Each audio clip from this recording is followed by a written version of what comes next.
Well, thank you for staying with us, and thank you for your patience, and also choosing us as your preferred channel. We now cross over to the interactive session. I'm so delighted to have, again, Millie Lwanga. We were with you last night. She's a governance expert. Thank you again for coming. Thank you for having me. Yeah, we do have Gibson Gisore, a political analyst, and an advocate also of the High Court. Thank you so much. Good to see Dr. Julian, Rowan, again, a conversational expert. Nice to see you again, Tom. Thank you. Thank you so much. Thank you so much for coming. And I don't know whether we can also rope in Advice Mundalo. I think he's just walked on set and they're miking him up, so we'll be introducing him a little later. But let me bring in the ever-smiling Doreen Arange. She's in charge. She's in charge of crunching the dockets, but I understand also the shot is also being sought out. But as I fix all that, because we're in a live environment, things are happening. Let me start with you, Dr. There is a deep sense of anxiety out there, okay? And I want you to first just give me overall what your assessment is so far.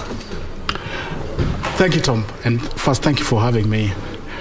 For me, what I'm seeing coming through this election event are 4 critical talking points. What I'm thinking, the voter turnout is something we need to investigate or interrogate in a lot more detail. There's a lot it is telling us. Second, I've come to appreciate that Mount Kenya as a region is a factor in the Kenyan electoral or political ecosystem. Having said that again, the media, who we have all entrusted the duty and responsibility of disseminating information and accurately, in my view, they have done a very shoddy job of it. What do you mean? What do you mean? Let's just start right there. I would like to... I know you'll be nice. Yeah. I would like to draw your attention to the very fantastic work you did with the, with the interviewing, or if you like, the debate of the president and the gubernatorial competitors. And I think it was a fantastic job. That should have been taken a step further in this process of yesterday that, in my view, was very, very critical. But I think the media houses dropped the ball. Instead of finding a unified process in tallying those votes so that they can be communicating one version of the truth, they all chose to go their different directions. In the process of doing that, I'm hearing some of the arguments being put out there is that you're going into a portal and you're picking some whatevers at random, and then you're tallying them into your systems, and then you're flying it out there. Tom, I don't think that's professional enough. And for lack of a better word, that is irresponsible. Okay. Yeah, all right? So that I see as a big talking point. And finally is the question of technology. We are talking about manual verification. We are talking about manual validation before we can announce the presidential results in an otherwise automated environment. Big contradiction. Big contradiction. Big contradiction, yeah. Big contradiction. Yeah. Your thoughts, Lwanga? Very true, very true. And I think that Kenyans, for one reason or another, we are slow to embrace fully technology, except when it comes to M-Pesa. I find that very difficult to understand because most people love their parents, particularly their mothers. They love them so much. And you find people telling you they're sending money to their mother in the village. And they put it in a phone and they believe it has reached. But let me tell you other things. Even if you go to the judicial system, you now find that courts are going on, proceeding online. But the true record of the proceeding still remains what the judge or the magistrate wrote, not the recording of that process. It's not seen, is not accepted as the true record. We now have electronic images of our results being sent, but until we see the physical and the person comes there to confirm, we are still hesitant to believe it. So I think it's a big contradiction. There's also the aspect, remember an observer we hosted yesterday, and you were there.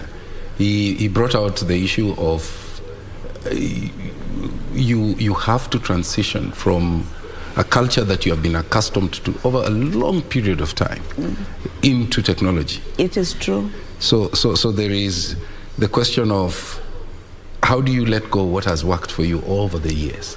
It is true. Change is good. but it is difficult to come through.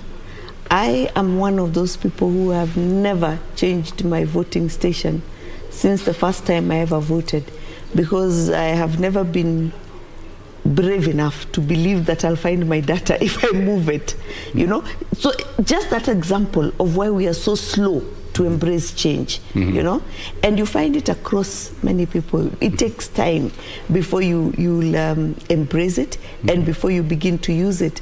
I remember at one point in Kenya, we were still mesmerized with the mobile phone when our neighbors in Uganda, you'd find Mama Mbogas were communicating with their clients on phone. And in Kenya, we had select few people with big mobile phones, and it was still something we thought was completely out of reach. Symbol of status. Yes, and people thought that it would never happen in their lifetime that everybody would be having a mobile phone and that it would be the mode of trade. Yeah. And it happened. And very quickly. And now they've built a critical mass. And in fact, I believe part of the reason why there's a lot of anxiety in the country is because everybody has the talent center in their pockets. Yeah. So they're able to access these numbers. And Wakili, I don't know, I mean, I'm reminded of a time a colleague of mine asked me, why are you going to court to stop the migration of analog to digital? And it was a very difficult question to answer, because obviously somebody has very good reasons. Yes. Perhaps they have invested very heavily in the traditional infrastructure. Yeah. And then all of a sudden technology happens and you have to flip, you know, overnight. You know, so there's a bit of reluctance to cross that space with very good valid reasons. Do you see us ever getting even into voting online? I hope so, Tom, because we are in an era whereby we need to transform quickly. We don't transform quickly, then we're going to be in a big problem. You remember yesterday we were actually raising an issue about the youth and the voter party in the youth. Yeah, so just hold that thought, because it's so important. I would want to give you a lot more time. I understand there's something that has happened in Kasarani, so we want to cross over there. So we come back to studio, and you're in the process of making a point. And I would like you, in addition, to just speak to the fact that how do you ensure that you build a robust infrastructure that doesn't collapse, you know, during election, for example? Because those probably are some of the fears that, you know, policy makers would have. And I fully agree with you, Tom, because you remember the 2017 election, the issue of the server not being even in Kenya, and we are told that some guys are sleeping elsewhere. That's why we cannot be able to produce the data. So those are some of the insecurities people can be able to build around such a system. There's also the aspect of we don't trust each other.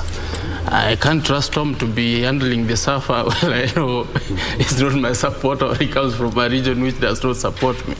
So if we can, you normally realize that we do have a big challenge in selecting the commissioners to the IBC. Then even selecting the person to do this is going to be a bigger challenge. For the longest time, M-Pesa's servers were in Germany. Till recently is when they were transferred here. That speaks a lot. M-Pesa was pioneered here, but the servers were elsewhere. So if this has to be done, it has got to be done over time, because you have to assuage the people of Kenya that actually this can be done over time. And I think IBC has started off well, so all they need to is just to move step by step with to make very sure steps towards that.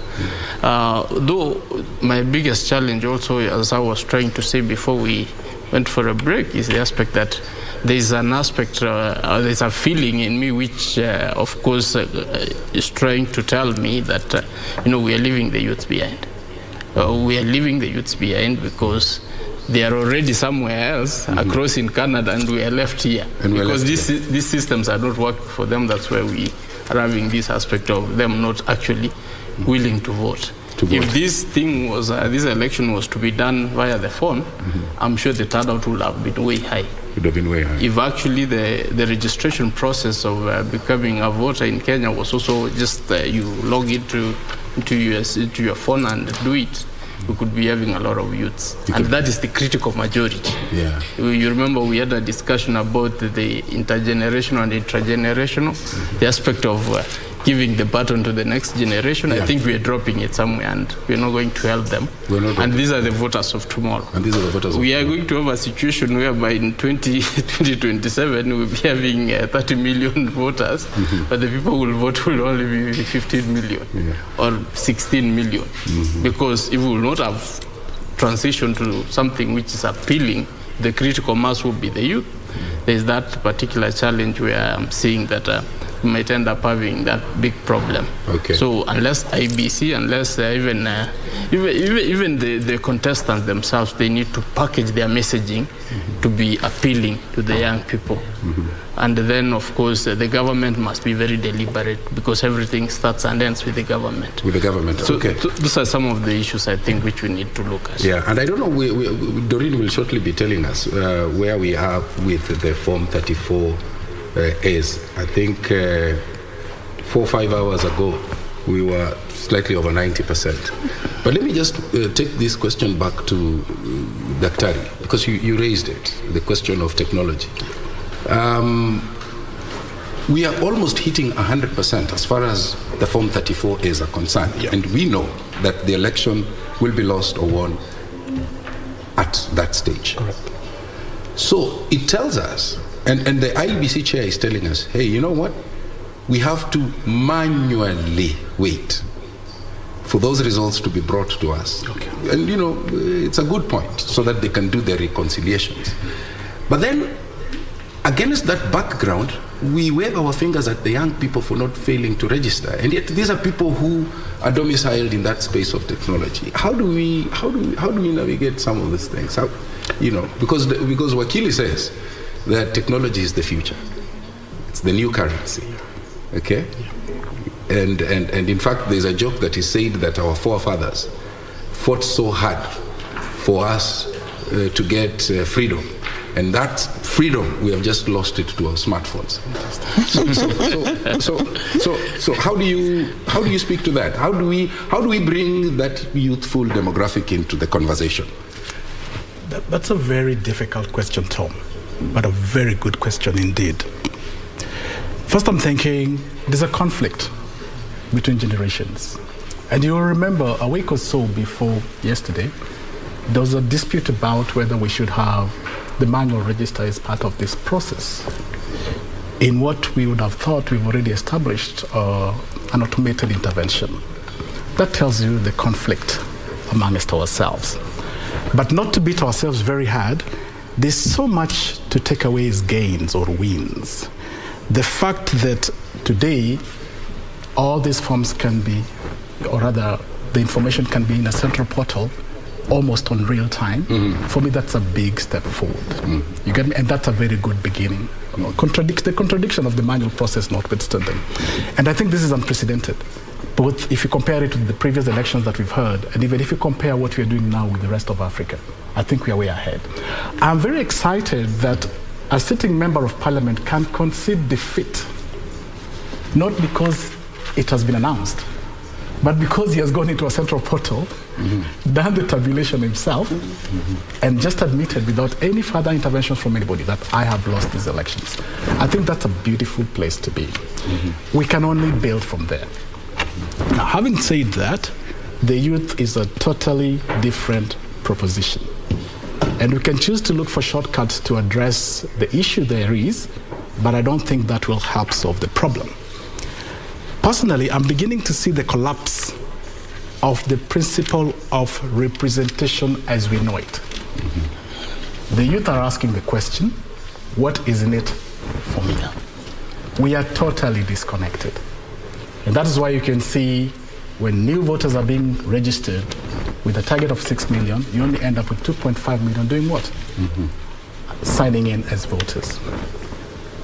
The best way to answer this question is to do a comprehensive scientific research. And I don't think we have a choice. We have to do a survey and find out what are we missing, what are we losing, so that as we seek remedy, or we seek to reverse that trend that I believe if it does not get reversed now, it will continue into the future, we are going to have a massive problem. I simply think that the youth is a different proposition. We think that we understand it. We think that we understand them, but we don't. That's what I would say. Okay. And this will continue to manifest in the future. Okay. Yeah. And we'll come back and still speak to the issue of why we are seeing, a bit of public apathy, especially within that youthful segment of the country. But so the question of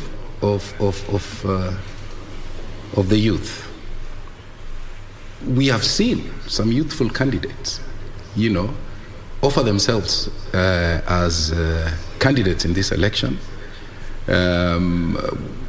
We have also seen some big names, all right, taking a fall and conceding before even the IEBC officially announces. And you attributed that perhaps to, the character of technology, that you are able to know the general direction a process like this is taking. Yeah. Okay? Yeah. So talk to the fact that we are seeing the benefits of IT, but the takeoff is very slow. Yeah, the takeoff, in my view, is very slow because we are yet to fully accommodate the youth in the entire process, as I've explained earlier. It's gratifying to see young people actually running for elective posts, and you've said some of them have done tremendously well. But it is my submission that that is the exception rather than the rule. If you look at the process or how costly it is to run a campaign in this country, that excludes already a lot of youth. And those who would be deserving to be leaders, you'll find that they cannot meet that criteria because of the cost. But that's not to say that there'll be isolated cases where they'll actually break through that puzzle and still make it to the high table. But that is what I'm calling the exception rather than the rule. Now, where the uptake is concerned, to me, the uptake is not really the solution to engage the youth. That's my view. The youth must not be given I'm trying to phrase this properly. What the youth is looking for is not tokenism. And that is what we seem to be extending to them. What the youth is looking for is opportunity. And that is what the political players in this country should be looking at. What are the opportunities we are creating for the young people? They're not looking for favors. Our Gisore somewhere in Lwanga, who is 18 years old, wants to believe that they have an equal chance at something, like somebody else in Nairobi, even from a privileged group. The minute you create that possibility, then there is interest. But right now, I can tell you, there's a state of hopelessness. And the youth do not see what is in it for them. That was what I was leading to earlier. Wow. And so it's a fundamental question which we must all address. And I've said the philosophy or the principle of democracy as we know it is collapsing. And in 5 years, ask me that question again. Inshallah. And I'll do that. Yeah. But let me ask you, Millie, because if you go back, we have history as a country. And if you go back to our forefathers and look at the lineup at the time, okay, a lot of them were quite young. Yeah. I'll give you an example of Mboya, for example. I mean, we are told he died at 33. Was it 33? I don't have the exact. But look at what he had already accomplished. Yeah. So it tells you that, he started very early. And he's not alone. We have a long list of names. Yeah. Mwai Kibaki, Mishuki. And these are names that might not even be familiar to with this the young demographic. Exactly. Even Musalia at Even 29. Yeah. Musalia was, I think, in the cabinet at a very... At 29. Yeah. So there's nothing to reinvent. These are things that have happened. It's part of our story. Exactly. But then again, you wonder, why is it... I mean, the other day I posed the question, is it possible? Okay? Because if you look at, for example, agriculture, Kenya is predominantly an agricultural country. But the majority of people who are in agriculture are the more mature, more established. So is it possible that it's also a question of, making politics cool so that it's attractive to these young people? I don't know what your thoughts are. Are they intimidated by the setup? I think that to a large extent we miss the point when we start talking about leadership and we start talking about politics. And it's not just in Kenya alone. I mean, you'll go to countries, I'll give an example of Sweden. In Sweden, you'll find that most of the population don't even know when there's an election going on. They will not remember. you're the one who will be telling them that I hear you have elections coming up in 4 months, and yeah, they're shocked. You'll find that happens in a number of countries across the world. Our neighboring country here, Tanzania, up to the other day, barely a decade ago, you would go there and you'd meet people and they had vague information about the political scenario in the country. They'll tell you, yes, we expect to have elections sometime, but the focus of Kenyans on elections and on politics and on engagement with politics is to an extent almost, as we were once told, peculiar, you know?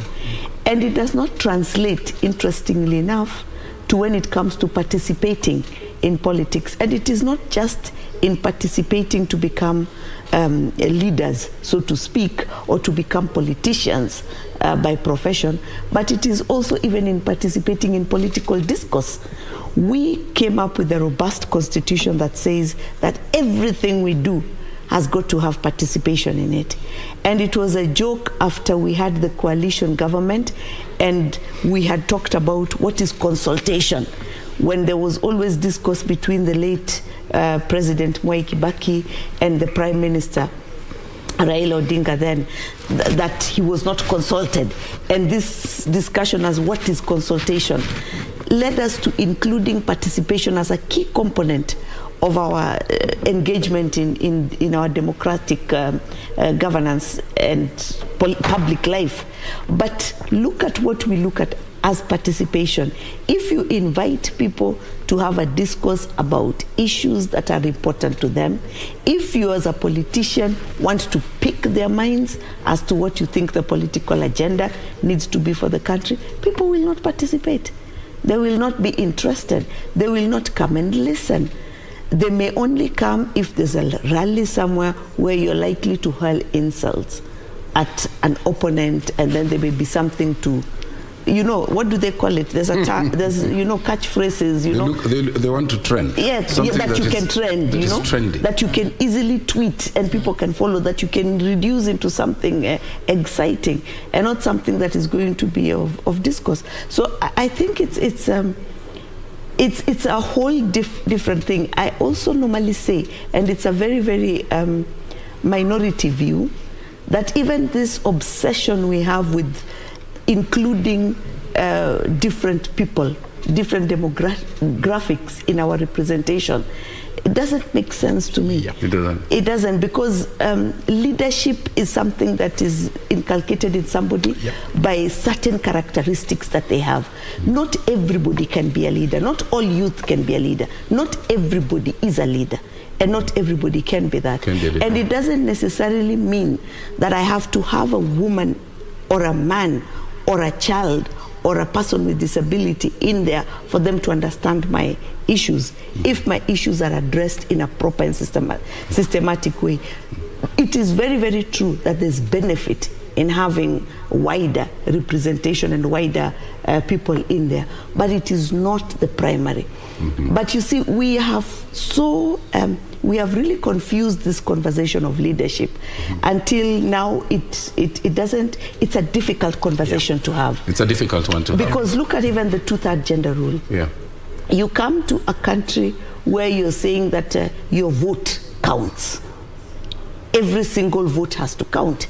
And we want people to go to the ballot and choose, but we want you to choose a person of a certain gender. You know?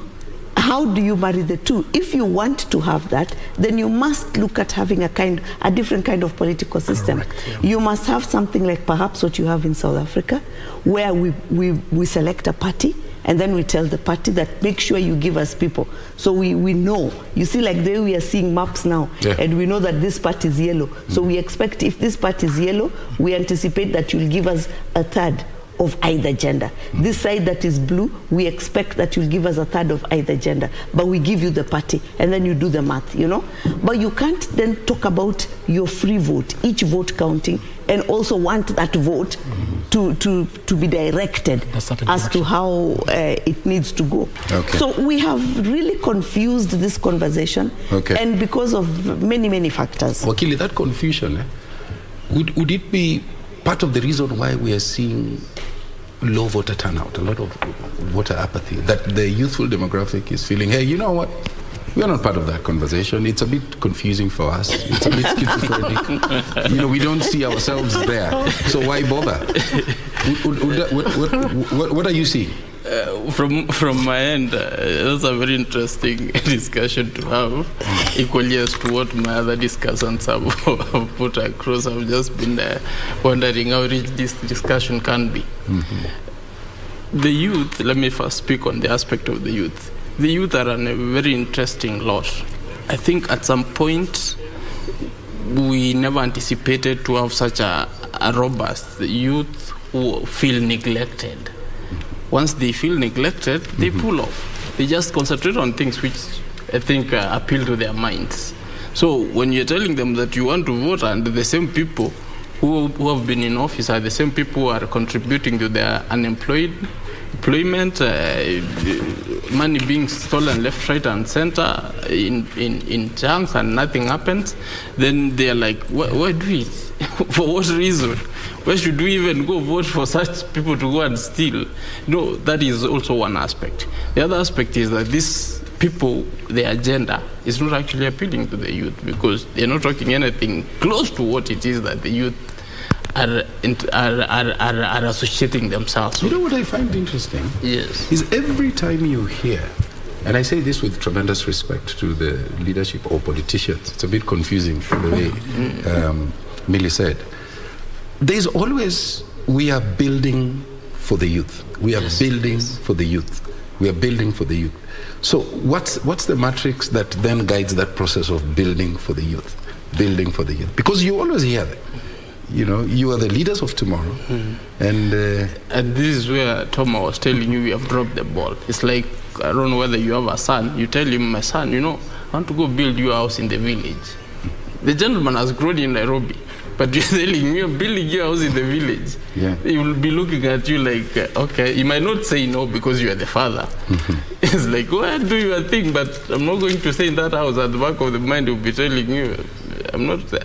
So that is the kind of disconnect that I think we're having between the politicians and the policymakers. And I'll come back to hear what Millie has to say about the aspect of the older generation being raised for obedience and the younger ones being raised for freedom and power and storming out. But let's, an instant gratitude. Let me just bring in Doreen Arange and her guest, Advice Mundalo. We were talking about the youth. Perhaps they can go into the mind of the youth and tell us at this time when we're electing, how do they process decisions? Doreen, help us on that one. Yeah, and we're just sitting here with Advice Mundalo, who is a political and communication strategist, and he's here saying the youth do not want their time wasted. Advice.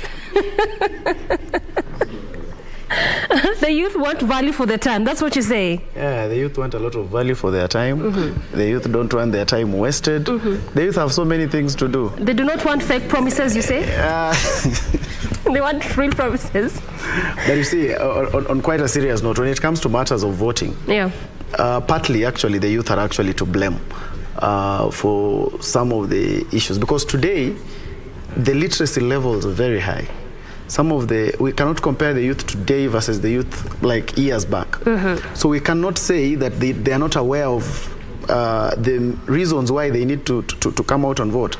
So in as much as, yes, would want systems that are better, like I had my colleague putting it, that technology needs to be advanced to also help them. But you see, the only way for them to actually ensure this is able to happen is by them getting out, voting the leadership that has their interests at heart, so then this technology can move to the level that they want. But for as long as another person is going to make decisions on their behalf, then they do not expect another person to make the decision, and then that decision will have their interests at heart.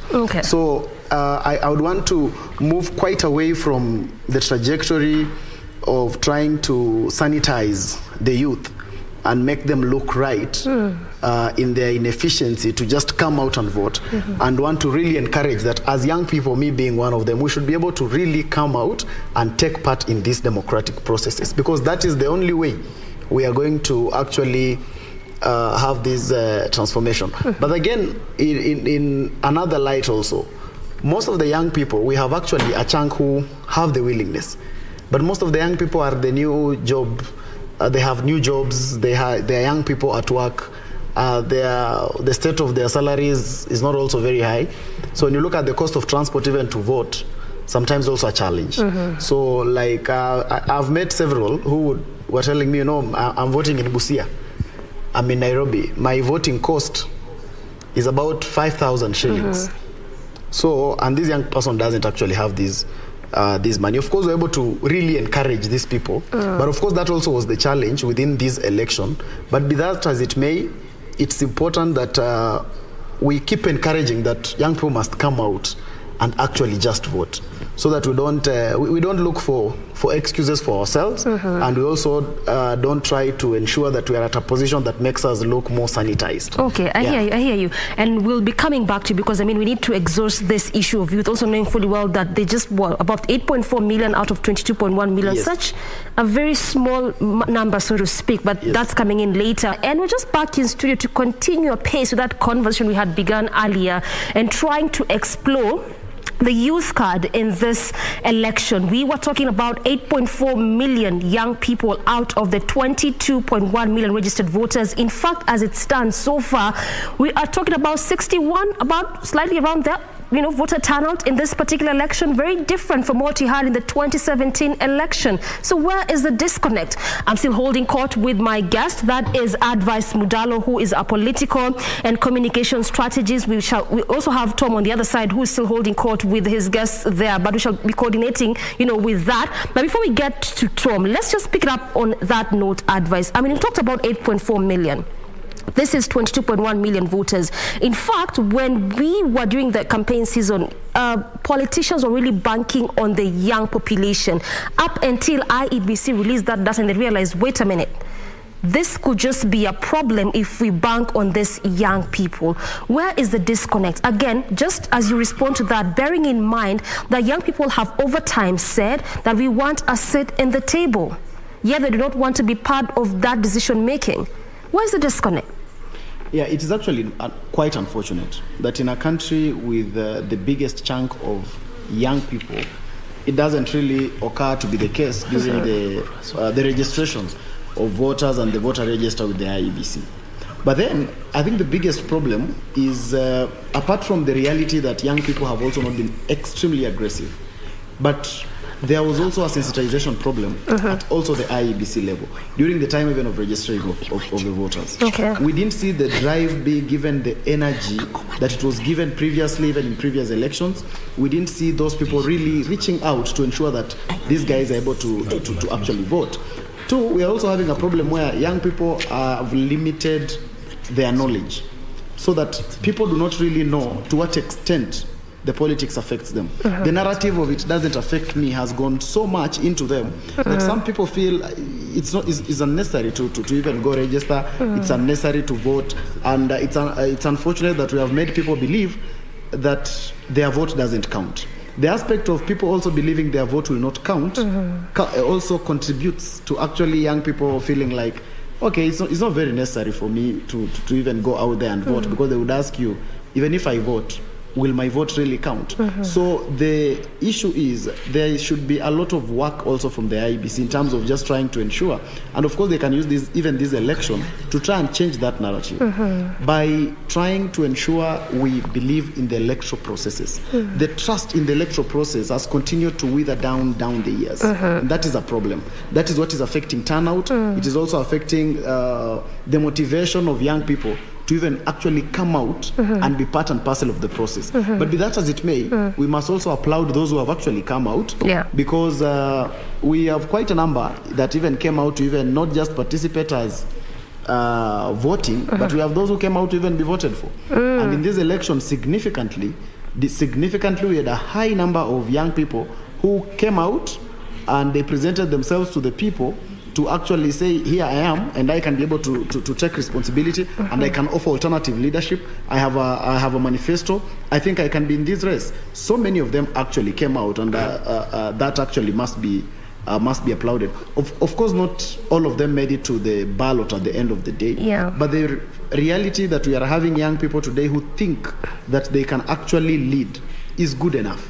Yeah. Well said. And even just as you talk about, the young people that presented themselves as aspirants, of course, not many of them made it as candidates, and equally not many of them have made it to the various elective seats. But we can take a case in point of Paul Mwirigi, who has been re-elected as the Igembe South Member of Parliament again. This is actually his second term. Yeah. And earlier on when Tom was talking to our very able guest there, they're also giving examples of our history, the likes of Kina Musalia Mudavadi when they came to Parliament, the likes of Kina Mboya at that time, and we're seeing him at least right now he should be like around 28 years old. When you just look at this young people putting themselves out there and getting to this position, in fact I should say he should be the youngest parliamentarian, so to speak. What does this mean for the young Turks? I think first of all, it's a congratulations to Paul for actually winning that seat. Most of the time when some of these wins happen in the political circle, rarely does it happen twice. So Paul is actually quite a case study.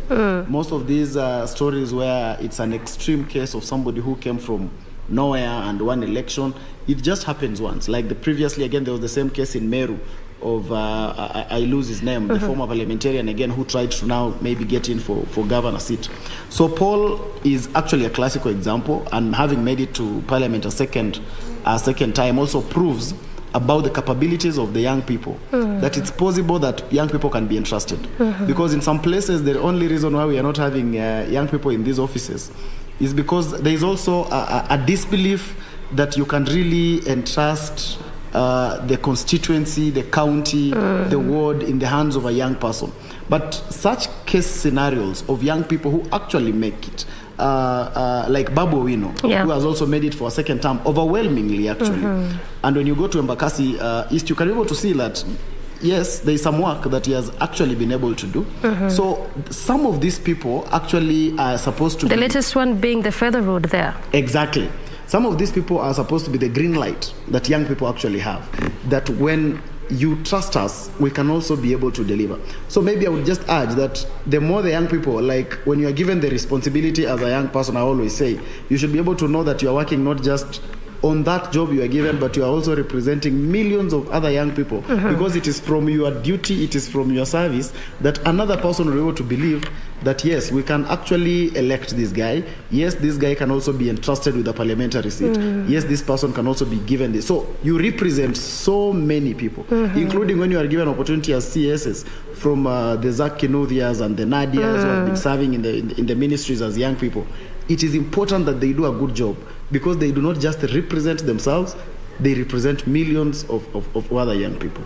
Well said. And just to remind our viewers, what you're seeing right there on your screens, those are just pictures, images of those particularly parliamentarians who have either retained their seats or, they have been declared as winners. But the seats of members of county assemblies as well as members of parliament are declared at the constituency tallying centre. And this is after the Form 34As are presented from the various polling stations in that particular constituency and then presented there, whereby the arrow, declares the winner there. So those is just, that is just what you're seeing there. Either those that have retained their seats in various particular constituencies, or better still, those that have, been declared as the winner. So that's what you're seeing there. But coming back to you, advice. There's also quite a lot that has been proffered.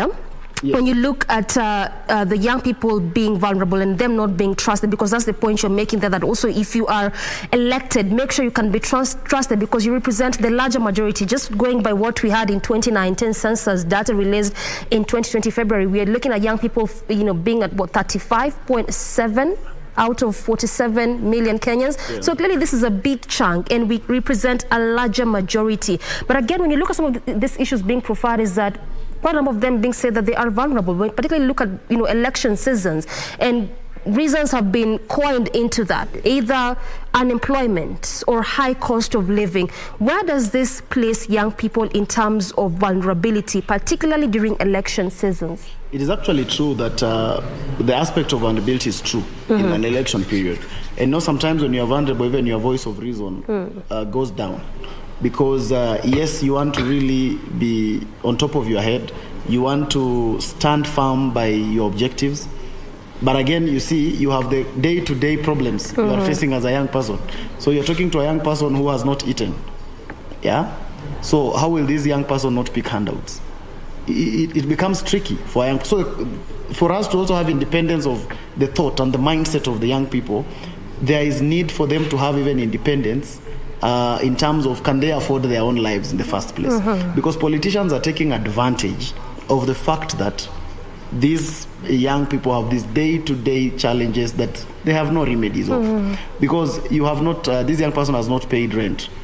If he has not paid rent and he is being offered this amount of money, 2,000 shillings that may be equivalent of the rent or more of this young person, for him to just give you his ID card, he knows that it's not right for him to do that. But again, he also needs this money. So the cost of living affects the independency of thought of the young people. And that's why there is need to ensure that we have a government that can be able to really put the interest of these young people first, even if it's just, first of all, in terms of them being able to take care of their own lives first. Because once they can take care of their own lives, there will be a lot of independence of thought. But if they cannot, it continues to be a problem. When you go to campus, for instance, and it affects even campus elections. Nowadays, even campus elections have handouts. Yeah, and the handouts. Voter bribery. Voter bribery is even happening in campus. You cannot say those are people who are not schooled or anything. After all, they are actually in campus. Yeah. So they are at the creme de la creme of the society. So if it is happening at the campus level, it is just because, yes, they are educated. Yes, these guys are learned. They are intelligent people. But the problem is they cannot afford their livelihood. And just because of that, then their thought process is also distorted. Yeah. So then, let me just pick your mind on this, because much as we look at that population, we are also talking about around 5.7 million out of the possible 13.7, just being termed as jobless or unemployed. So basically, what can happen, advice, what can we do to just bridge that gap? We have also clearly looked at the manifestos of, these leaders that we have, and there's again a clear way to try and bridge the issue that is unemployment. We had the Azimio faction talking about 6,000.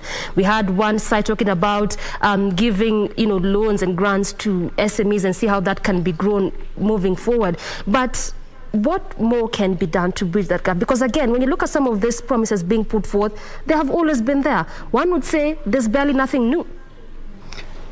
I have always stood by the fact that government must be able to create jobs for young people.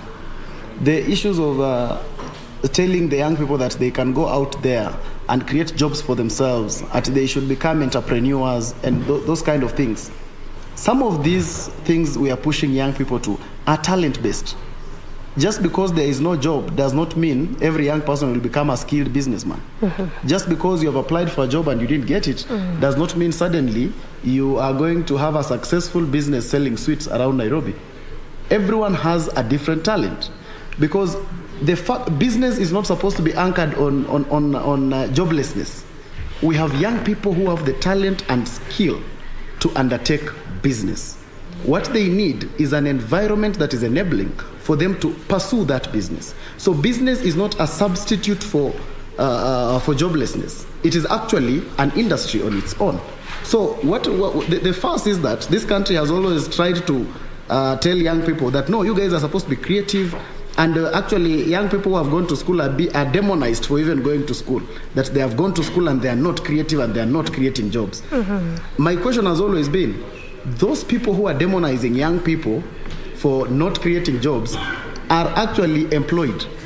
They are serving in government to receive a salary, but they're telling young people, go out there and you'll create a job. If you've been in government for over 20 years, at least you even have enough savings to begin a business. Why can't you go out and begin the business so that we give that job to a young person? I do not believe that young people must be criminalized into going out to create businesses. The government must know that it has a responsibility to create jobs for young people.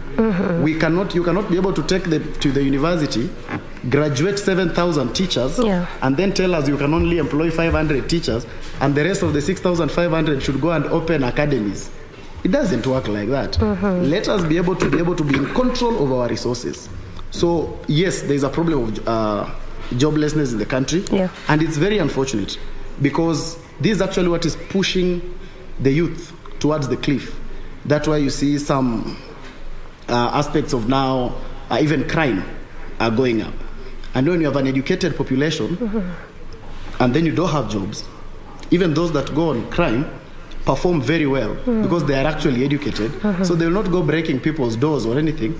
They'll use technology to even do that. And that will become even more disastrous to the country. So the aspect of joblessness is something that government coming in must be able to tackle from the beginning.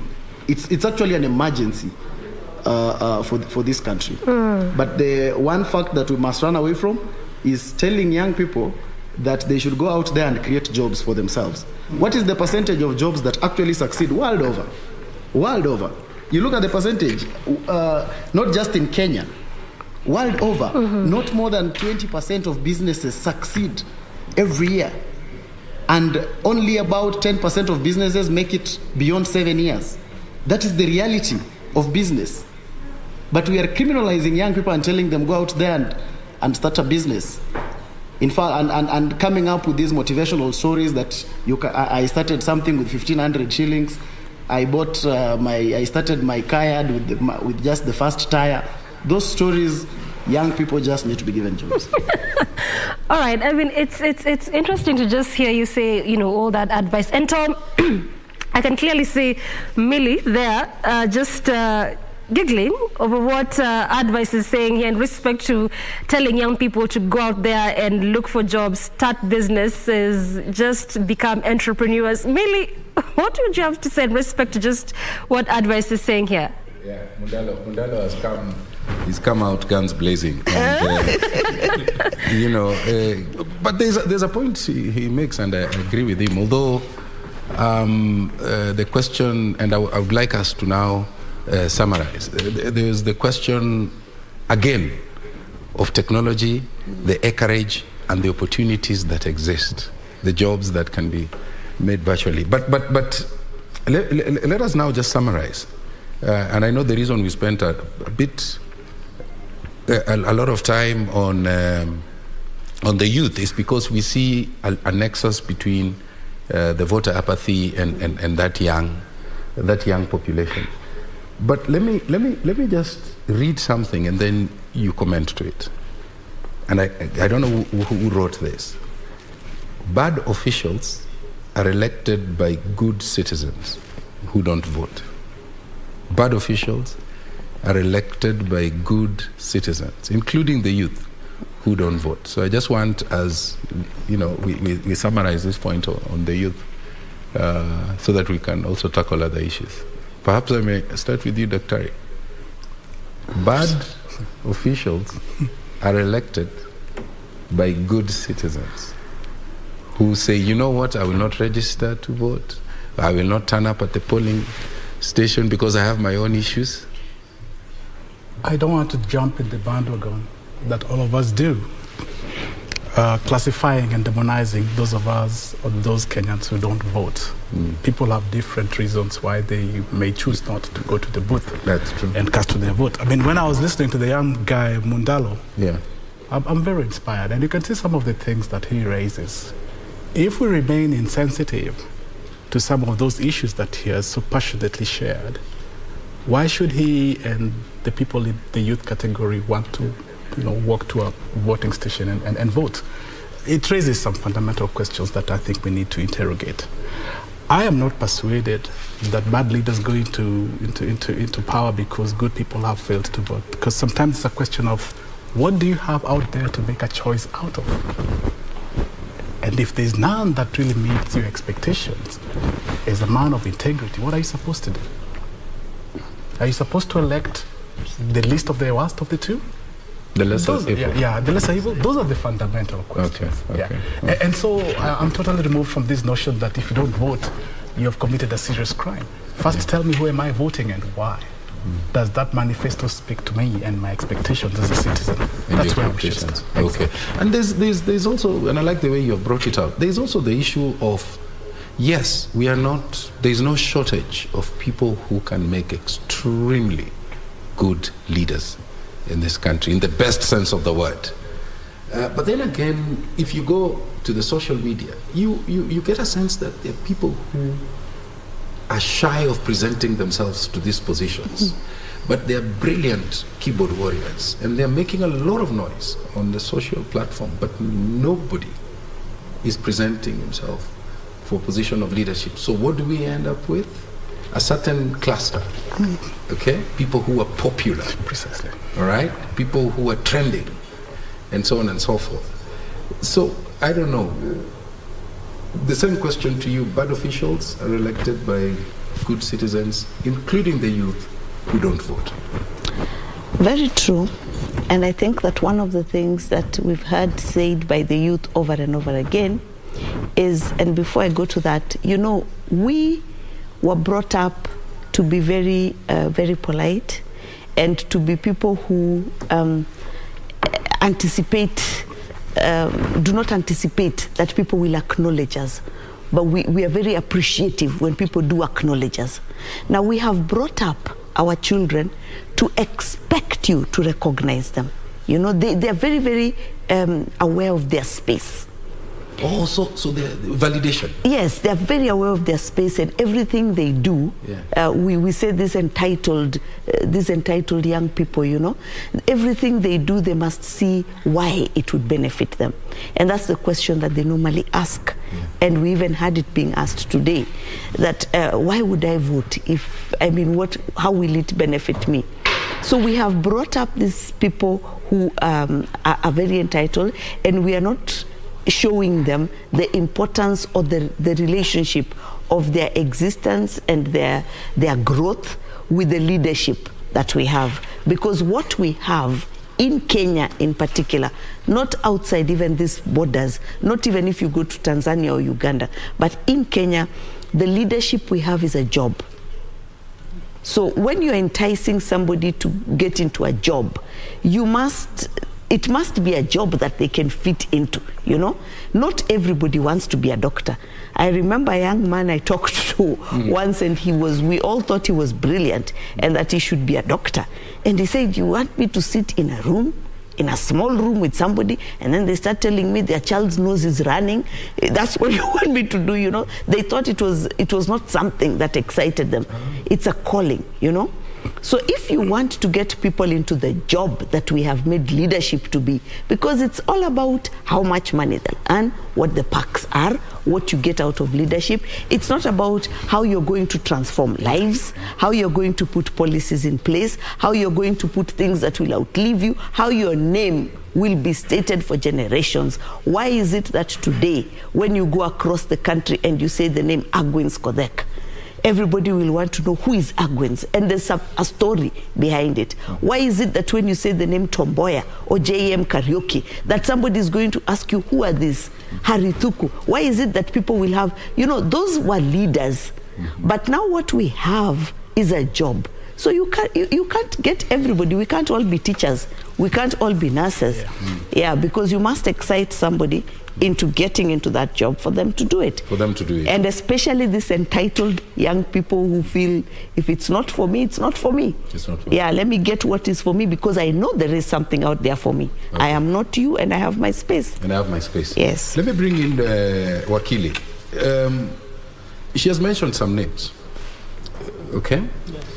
And if you go into the profile of those names that she has mentioned, JM Karaoke, Harithuku, and so on, Gama Pinto, and it was a sizable number, you find that they started politics at a very young age. So how do you get them to internalize bad officials are elected by good citizens who don't vote, so that they realize that, you know what, we got to be at the table.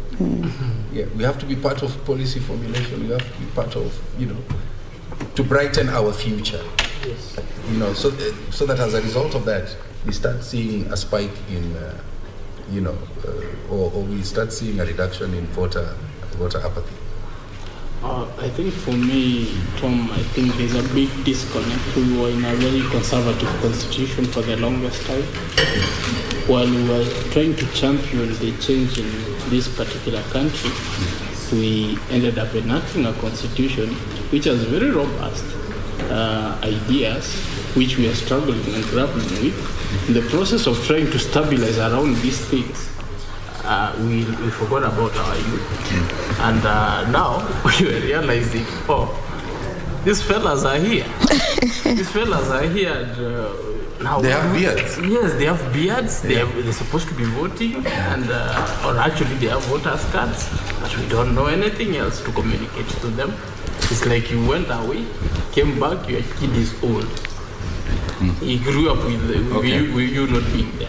Okay, so what are... Tom, just as we check your mic, let me bring advice on board. Still sticking a bit on that youth conversation, and we'll finish up on it, because I mean there's also a raft of issues that we need to discuss even as we await results and all of that. But let's quickly just run through what even we had in the manifestos. All the 4 presidential candidates unveiled their manifestos. In fact, it's a faction that is clearly known for just targeting young people and looking at the issues that, you know, they face. Do you feel, or do you think that manifestos and what leaders had in store, you know, just for the country and also ideally for young people, was a key player in respect to the voter turnout? And, you know, ideally we'll coin a lot of our conversation in respect to the voter turnout, because that's where we are. Yeah. I mean, the numbers have gone low. When you look at 2013, 17, and where we are now, significantly low. So what is your mind on that? I think one good thing about the manifestos, at least for this election, there was a big conversation around manifestos. And issues? And issues per se, because that is in comparison with the other elections. Okay. Most of our elections have been about tribe and personality. I think for the very first time, there was quite a conversation that was very intentional about what are you offering. And it actually made even the different coalitions have quite a serious...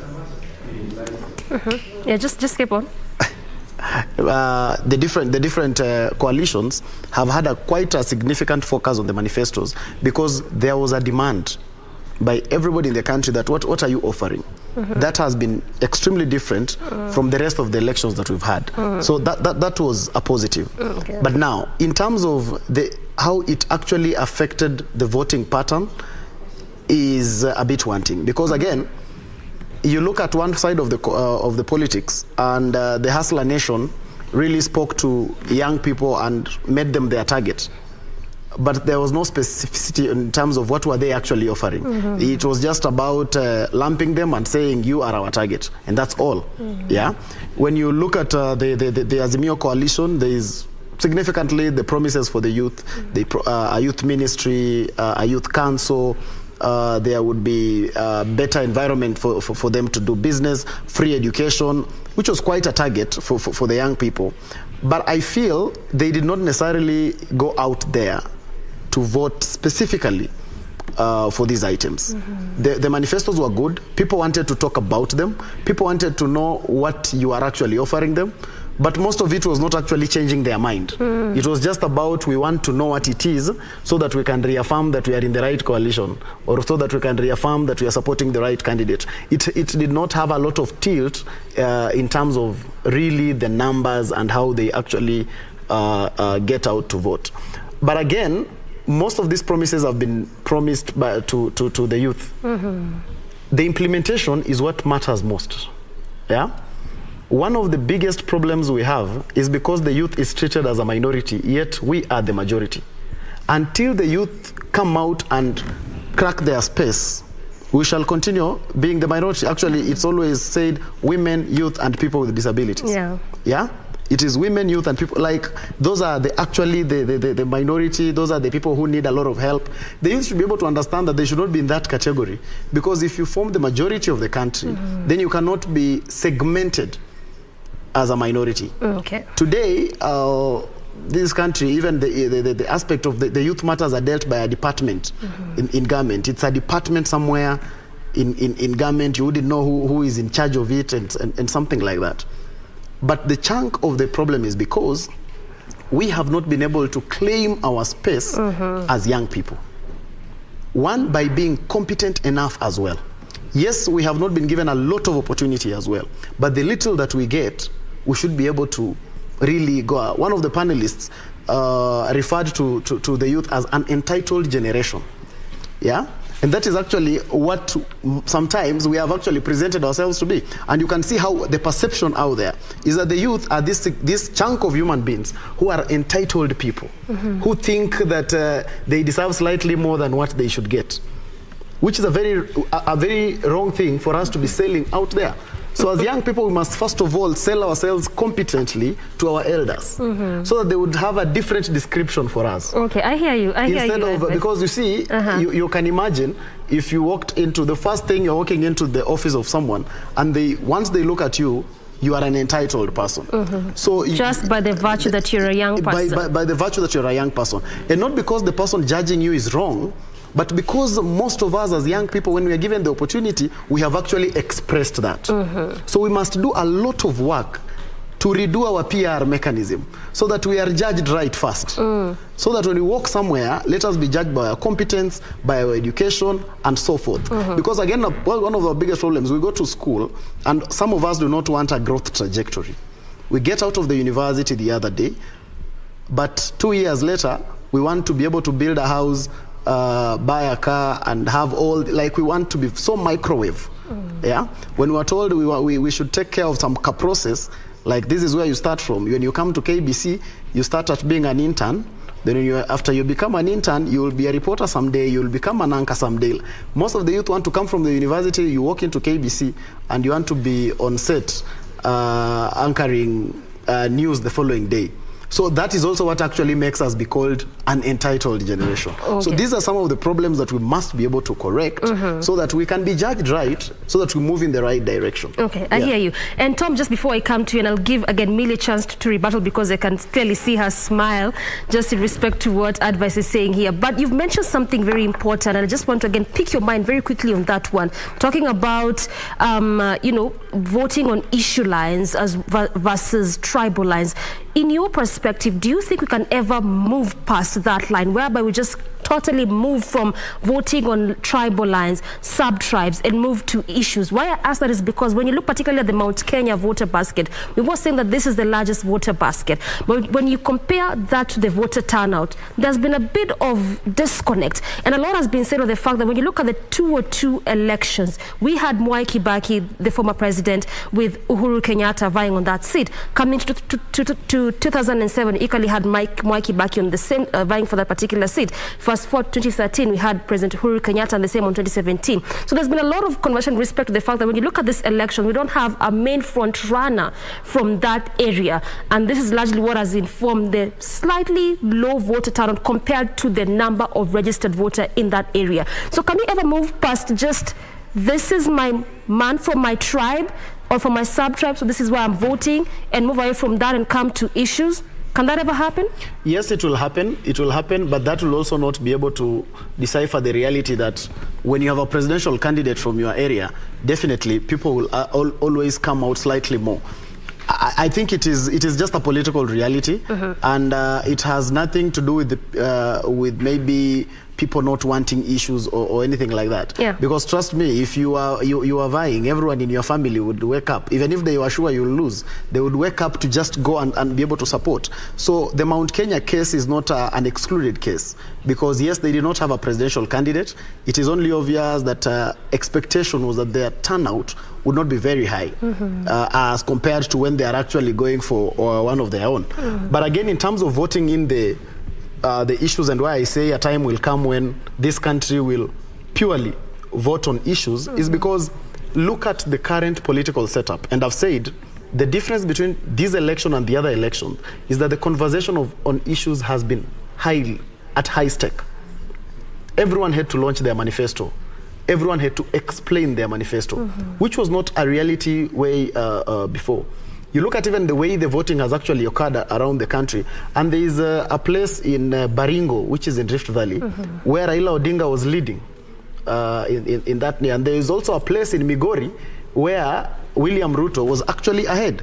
Meaning there is quite, we are not moving and as fast. And equally seen the same sections of Bungoma as well with BP. So we might not be moving as fast as we wish we did, but there is actually motion. In this election, for the very first time, we're able to see governors launch manifestos, which was unlike before. So I tend to believe that a day is coming when MCAs are going to launch manifestos through big TV announcements, and they will be put to task by the people to really explain even their manifestos. Look at even the issue of the gender balance within this election. That issue has really been canvassed. Out of the 4 presidential candidates we have, only one does not have a woman as a running mate. You go to even the governors. Most of the governors in this election were able to actually look for women running mates, just because the gender conversation has really been there, and it has actually made politicians also move towards like understand that this is the issue that actually people want. So I want to believe that there will be a time when this country people will wake up and go to the ballot, not remembering their tribe, their second name, their affiliation, but basically on the principle of, I believe in this person because he represents what I stand for. So I think that day is coming. Well said. And Tom, let me just also pick Gibson's mind on the same. Do you really think we can ever get to that point whereby it's not about tribe, not about where this person comes from, but it's basically the issues that they seek to address for the common Kenyan? Can we get there? Gibson? Yeah, and in fact, Gibson, as you're responding to that question of whether a time will come when we will have one tribe called Kenya, you were making a point. Yes. And as you're finishing it, perhaps you can also react to what Odala said. Yes, I think I'll rather start by what she has asked so that I don't lose the line of thought. Actually, for the youth, they are already there. For the youth, they are already there in a situation where if they're voting around things which they associate with, not about where you come from, not about what it is that you can tell us about your tribe, so that does not matter to them as much. What matters to them, are you resonating with this that we associate ourselves with? So that time is already, it's not like it's in the future. They have already leapfrogged their year. The only people who are remaining by are the minority who are the elderly. Yeah, so that is why I've been insisting that we need to get the messaging right to the youth. We need to know what it is that the youth can be able to associate themselves with so that we get there, not them to come to us. Now it's us to get there. We need to start thinking fast to transform to what it is that the youths are doing, because that's where the world is headed. You look at things like Internet of Things. Internet of Things is a very big thing. World over now, people are actually talking about Internet of Things. Right here in Kenya, we had started on introducing our kids to computers, which was really on the right set, because nowadays you give your kid a phone, you will actually realize he knows so much than you do. So that tells you even a kid who has not gone to school has a certain affiliation towards something. So that means our minds, the way we were brought up, is very different, and we need to actually be able to change. As Dr. was telling us here that he's been learning from his kids. Actually, that is the mindset. We need to associate more with these people so that we understand them, so that we know where it is that they are going, and then we move there with them and we move fast. For example, if we are talking about, I think what Mandela has also been explaining so much is, in so many words, or in some few words, we can just say IBC failed. IBC should have come up with a sensitization mechanism for the youth on Twitter, and then package it for the young people. Should have gone to Instagram, because that's where you find the youth. And then, of course, package it the same way. Should have actually done the process, the sensitization process, not manually or physically, or it should have been done in the manner in which they understand it. You should have packaged it in a manner that somebody on Instagram could actually have clicked and gone through the process successfully, because that's where they meet and that's where the key issues are discussed. We also have now things to do with the youth trying to, the kind of political discussions happening, they don't resonate with them, because you're talking about things which really they are wondering, what are you talking about? Why are you repeating yourself over and over? And for them, they are very fast. They just post something on Instagram and it becomes a sensation. They enjoy the likes, they enjoy the gratification, the instant gratification which comes out of it, and that is what we need to capture, because that's where their minds are. That's where their minds are. If we don't move there, then, and we don't know how to actually communicate around that, on those circles, then we're actually going to find ourselves to be in the minority in terms of decision making. Our policies should be able to start moving towards that end and be able to associate with this very important sector of our economy, very important sector of our demographics. So, I mean, just listening to Okello speak on technology, you get a sense that the way our politics is set up for the longest time along ethnic, the ethnic matrix. Listening to Okello, you get a sense that then that setup perhaps has no future going into. You can finish? No, just go ahead. I'm really excited by what Okello is saying. Much I may not fully agree.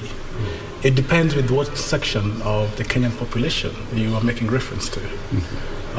Even within Nairobi, which is cosmopolitan, and you'd want to assume that people are a lot more aware than everywhere else, you'll still see aspects of tribal affiliation in very young people.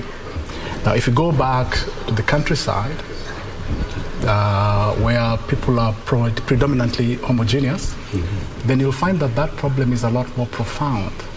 So that somebody in Nyanza, the only leadership they know is a Luo-based leadership. Somebody in Ukambani, the only leadership they know is a Kamba-based leadership, and it is so deep-rooted. So do I see this changing anytime now, soon? My answer is no. Is it going to change eventually? Yes, it will. In my own determination, I think I'll probably see it with my grandchildren. Probably not with my children, but with my grandchildren, I have some level of certainty that we will see that tilt. That's in another, say, 20 years or so. 20 years or so. Yeah. Millie, we have countries that are so advanced. They're teaching science in mother tongue. And mother tongue is culture. Case in point, perhaps, is China. How do you navigate around? It's not as easy as, the other panelists are putting it. It's a complex area because we are seeing examples of advanced nations that have retained their culture, their traditions, their language, their tribe, and they've used it to head towards their true north, and they've done it very well. Very true. Culture is an important thing. Culture is about identity. And in fact, you find that now a lot of people have been making money teaching vernacular because you take children to school when they are 2 years, they begin speaking Kiswahili or English, so they don't learn the mother tongue, they don't learn any of the vernaculars because, again, there's a lot of intermarriage. So you'll find the mother and the father speak different languages, so they learn neither. And then when they get to Form 4, so many of them, after clearing Form 4, are going for classes to learn how to speak Luo, learn how to speak Kisi, It's very interesting because they suddenly discover that they want to be able to speak that vernacular. They find it very exciting that you can speak this language that only a few people can, because it's about identity. It's about identity. And it's about feeling that you belong. And there's nothing wrong with us being able to learn all those things, even in vernacular. That is why we say, even the Constitution, you must translate it into vernacular. Even any legislation that you pass, you must translate it into vernacular. So if you're going to learn technology, I mean, it doesn't say that Tanzanians are brilliant people, but they study all the way to university in Kiswahili. In Kiswahili. Yes. That's true. Even the good book is has been translated to mother tongue. So we are seeing some, on your screen you're seeing some winners there. Millie Odhiambo from Suba, Member of Parliament. Saga Saga. Is it Saga Saga or Yaga? Gesa Gesa. Gesa Gesa. Gesa Gesa. As she's fondly referred to. John Kabuchia. That is Mukurweni constituency. And by the way, we are seeing some big names also falling, isn't it? Yeah. We have seen some big names falling. And before you even comment on that, that's Paul Mwirigi, Igembe. Oh, he's retained. He's retained his seat. Yeah. He's a gentleman who was given a vehicle, I think. He's lost. This one has lost. Huh? Yeah. Moses Kuria, he has actually conceded defeat. That's a big one. I mean, Moses Kuria's visibility index in this country is way up there. The highest, I think. All right? Yeah. One of the highest, isn't it? Naomi Shaban is another one. Yeah. Interesting that they're conceding defeat even before Wafula Chebukati. Yeah, so the process. They trust the process. Yes. Trust the process. Yes. Yeah, trust the process. No matter how slow. Yeah, no matter how slow. We should take that away. George Fewuri there. George has also conceded. 2 times serving. Cliff Ombeta. Conceded. And he's a tough guy. Yeah. Akili. Yeah. That's what I saw. He actually said that his ideas and the ideas of the locals were not matching. Yeah. Oh no, did he say that? Yes. Oh, ouch. Okay. Nixon Korir, another one. By the way, Nixon conceded. He was amongst. And if he concedes, then it means there's a. Well, we can't call a winner. If he concedes, the converse is there's somebody. Then he knows the winner. He knows the winner. We'll probably look for him. Now that you say it, it would be very interesting that you concede, then Chebukati says you're the winner. You're the winner. So it's an indictment on your tandem system. Yeah, and there, Kimunya conceded. The majority. Kimunya has also conceded. Kimunya. So those are some of the big names that have come down, and and it's interesting that these people are conceding as we wait for Chebukati here, and I want to let's talk about earlier during a presser. Chebukati threw a salvo at the media. He said, "Hey guys, you're streaming your results very slowly." Very, very, very, very slowly. What do you make of that, Dr.? Let me start with you. Because when we were offline, I pleaded with you to. Let me tell you. Chebukati looks very good right now. He looks extremely good. Oh my God! At the cost of the media. Tell me why. I'll take the blues. It's okay. I'll take the blues. You will remember the first time is not the bunch pack. Yeah. A week or two before yesterday. Yeah. The media put him under intense scrutiny. Yeah. Yeah. And at the time, he didn't inspire much confidence. Yeah. His body language really let him down. Yes. Yeah. But if you looked at him today or yesterday in the press conference, he's very cocky about his business. And I'm giving him a big tick. He's done a wonderful job. Yeah. Millie, you shot straight from the hip. But let me hear you first before I. Yeah, I think that Chebukati is finally getting some of the things right. Yeah. My concern is that Chebukati started off by getting some things right. If you'll remember, in 2013, one of the biggest discourse we had as a country was the register of voters. Is it the green? Is it black? Is it red? Yeah. That was a major discourse. When Chebukati came in, he made it so clear that there's only one register. And it was such a relief, particularly for those people who would go to court, that we now would only rely on one register. But then, when we had the by-election in Kibra, he again opened up the register thing by saying that only a portion of the register could be opened, or he again confused the register discourse. Now he has opened up the servers that we've been crying for for a long time. He's now telling us, get in there, the server is open, and access these things, and then let's talk.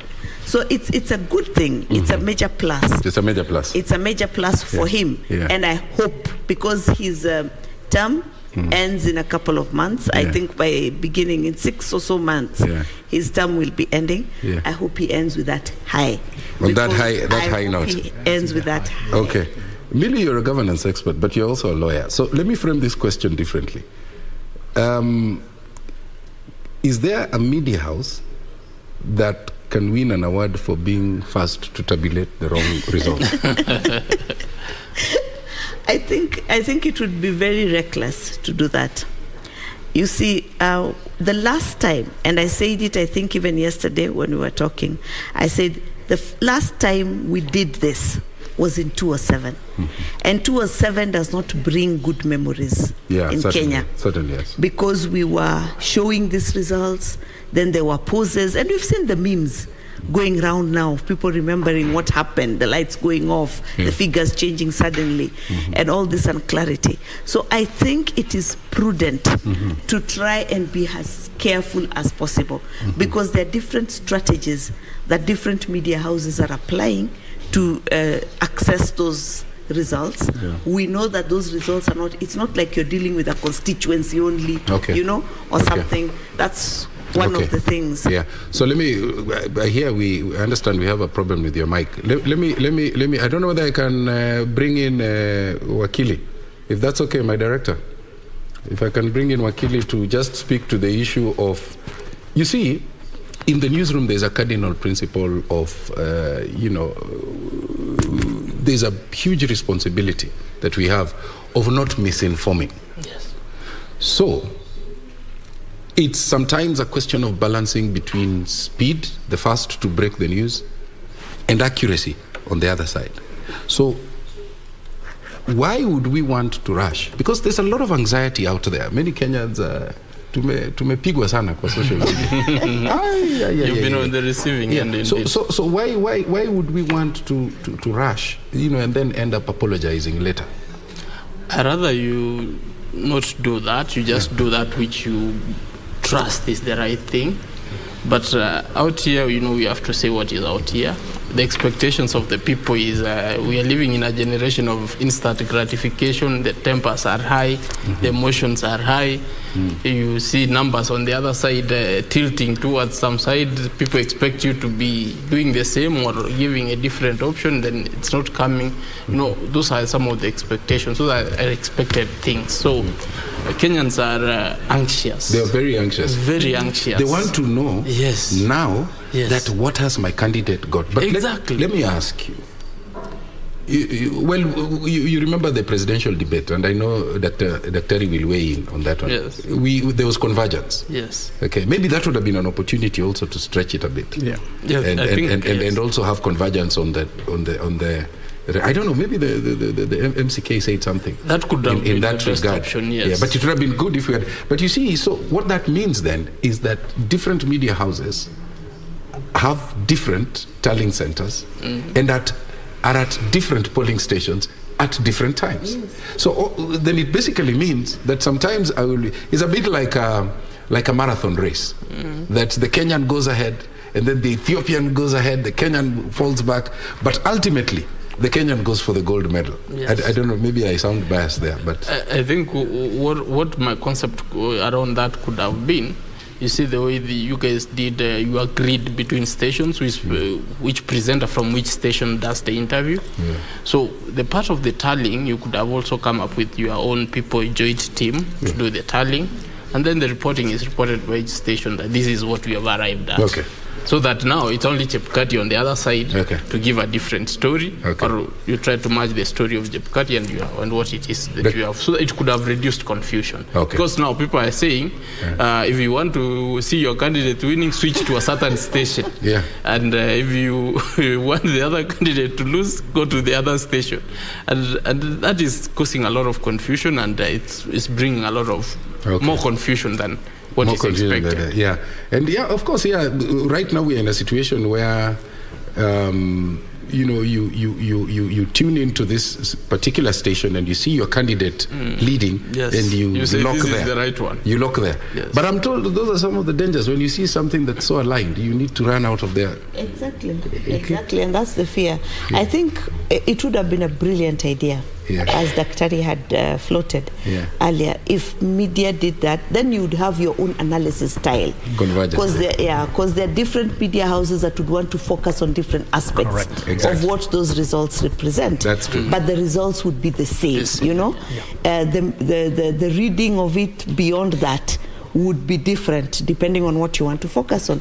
But this is very tense, and for me it's very frustrating that today you see the city was dead.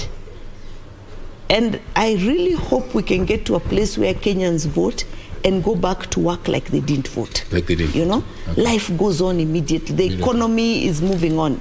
Yeah. We are so broke that it is unfortunate that we can afford to have 3 or 4 days when the economy is churning out very little because most shops were not open. The cars on the roads were very few, you know, very few things were going on. And that's an unfortunate place to be simply because we are waiting for results? For results. But let me bring in Daktari. And at the risk of sounding very simplistic, 7 plus 2, 9. 10 minus 1? 9. 11 minus 2? 9. So we all get to 9. We'll get to 7. So ultimately, the only person who is allowed to declare the results, the winners, is Chebukati. Correct. Isn't it possible that when Chebukati will be releasing and declaring winners, all the media houses would have sorted themselves out? Most likely, yes. But I also envisage a situation where Chebukati announces the final results, say, on Friday or Saturday. But given the run rate or the burn rate of the media, data capture and whatever, they'll probably be finishing their bit of their project sometimes mid-September. But the official announcement will have come out. I mean, because we are just looking at the trends. I think there's a lot of manual work involved in this process. And I don't think most of the media houses had enough capacity to deal with it in the most efficient way. And that is why, to your earlier question about the need for speed, because you talked about speed, speed is critical at a time like this. If media houses are going to report this, it has to be done in a speedy way and in the most accurate fashion. Very basic principle of operations. Either you have the process that works and works efficiently, or you don't touch it. I think there's also the aspect of there seems to be a disconnect between the IBC and the media. I think IBC, Chebukati just threw to the media, you figure it out. There ought to have been a joint kind of training that this is what we have, this is what we'll be expecting you guys to be reporting, so that at least media houses know what it is that they're getting themselves into. I think for me, I have a feeling that this was just it's like a dog which was passing and wasn't sure there is food, and a bone is thrown at it and it doesn't know how to go about it. Just starts biting from whichever side. But the media house should have taken the lead in that conversation. They should have. In that conversation. Millie, do you get a sense, I mean, just picking up from what Wakili is saying, being thrown under the bus, and yet that's not your core. The Constitution is clear that that's IEBC's core. Our core is slightly different, you know. So we may not have the nuts, the bolts, the what, like IEBC, and the budgets. Really? The budgets. Especially the budgets. Especially the budget and the resources. Information. Yes. Yeah. And running the election is information. Is IEBC. So how to relay? And it is not like it is new. We did it in 2007. Yeah. So it is not that it is new, but I think that the problem. But in 2007 it did work, Millie. You remember? Even Nani said he didn't know who won. You remember? We had to stop at one point because of some other things going on. But the media, what I'm saying is the media was doing it. So based on lessons learned then, and the reason why for 2 elections after that, the media has not run that as part of the general elections thing, should have encouraged them, the media, to have more discourse and planning around how best this would have been done, what are the lessons learned from what we did, and what would we be able to, how much capacity do we have, how much can we, if we pulled together, how much more benefit would it be, and then what would we look at? Because of course at the end of the day everybody is very proud of their own identity. How do we keep our own identity even as we do this? But you make a very good point. But let me bring Daktari in without necessarily putting you on the spot. In terms of budgets, Kapesa. Productions, that's a serious production. That is a serious, I mean, look at it this way. Even just having a local production like the ones we have here, the one for the court, those are high budget productions. I do agree. Okay. I do agree. Now the election, if the media was to undertake an operation such as that, to efficiently do the tallying and everything, I would imagine you putting up another branch or department specifically just running that particular process. And I don't see you hiring any less than 200 to 300 people in charge of data entry, confirming that they are reconciled, taking them to the next level to verify and validate before you can do it, before you can stream it. Okay. That's a huge, huge budget. All right, so as we wind down and come to the end of this segment, I just wanted to get your thoughts on the Kakamega, I think, and Mombasa gubernatorial elections were suspended. There are new dates that have been given. So I've been reflecting deeply and wondering, Chebukati announces who wins the election. And then he goes to those two areas, Kakamega, and runs a repeat election. But there is already a winner.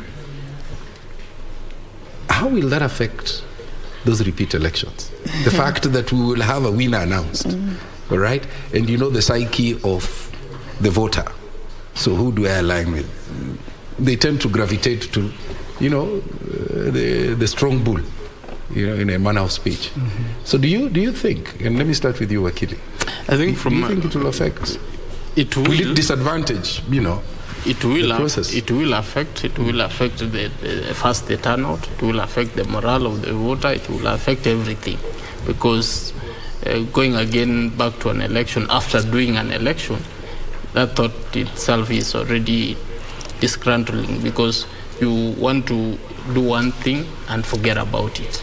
But then when you are engaged in another process, not because of your mistake, then you wonder what is going on. But look at the bright side. It could be you've planned to go to Mombasa, Tom, and then your vehicle gets a puncture. You were planning to get in Mombasa exactly by 8 in the morning or 6 in the morning, then you have to think of getting there at around 12. So that is, I think, the same thing. That is the kind of position these people should be able to put themselves in, because whichever way they will arrive, and they are choosing their leader. They're choosing their leader, and that is how they should be able to look at it. But of course, it's unsettling, it's disadvantaging, does everything wrong about it, but that is where we find ourselves, and they should be comfortable with it. I'll come back to you for your closing remarks. As you make your closing remarks, your reaction to that question? It will definitely affect whether the impact is going to be positive or negative. A number of factors will influence that. I say this because depending on how the new government that comes in, how it begins, it may impact the feelings of the people on the ground as to whether they want to make a statement that early or not. So that could influence it. You also cannot underplay the fact that every by-election, and this will be almost like a by-election because it's a postponed election after the general election, the turnout is normally lower, because remember that it is unlikely that people will have a public holiday on that day just to go out and vote. So there may be very many people who maybe are registered to vote in that region, in either Kakamega or in Mombasa, but work elsewhere, and they're not getting leave or they're not getting time off to be able to go. So many factors will influence it. But also the fact that since there won't be a general election, it will be possible to pull in all the resources, all the chamas, you know. You've seen, for example, the role Atuoli has been playing in the Azimio campaign. He stands up and the crowd goes crazy because they know what to hear from him. And the insults that he starts with makes people very, very excited. Allah? You know?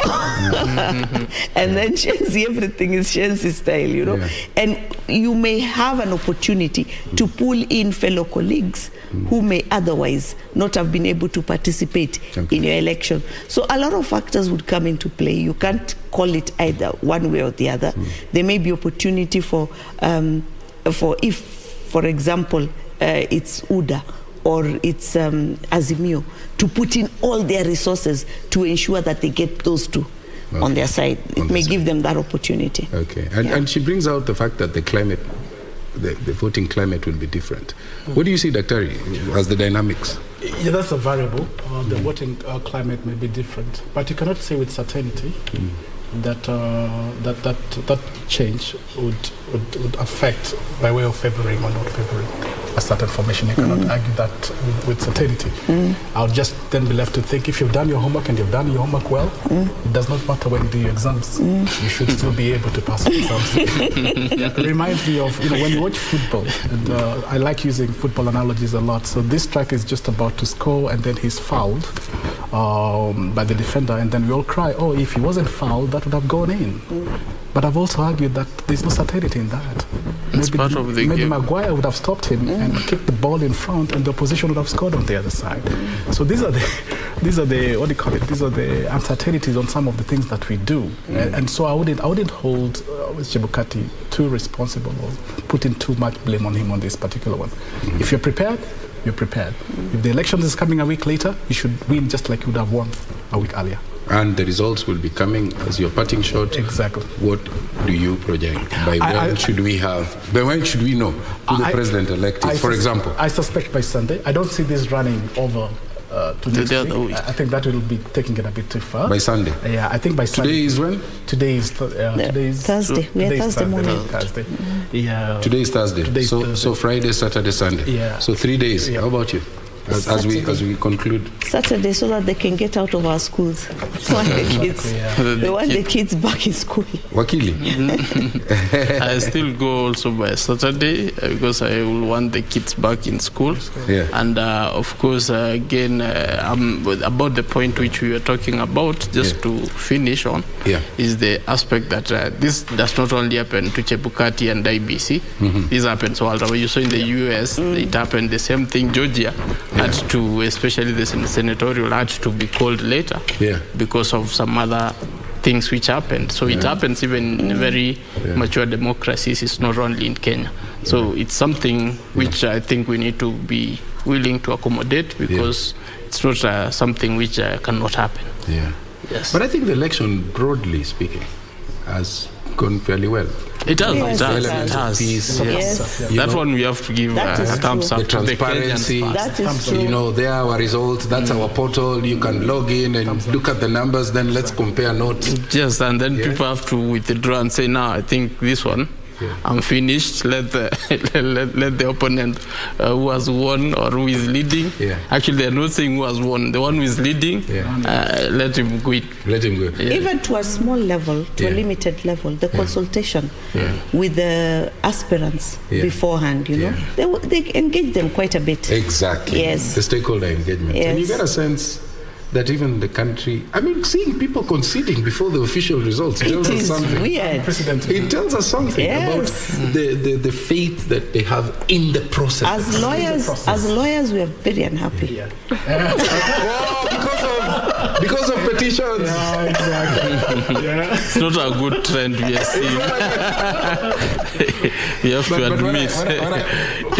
What I like is the fact that I didn't listen to what you said. I paid attention to what you're not saying, which is take your time but get it right. Yes. So it's kind of, what do you think? It kind of, take your time but get it right.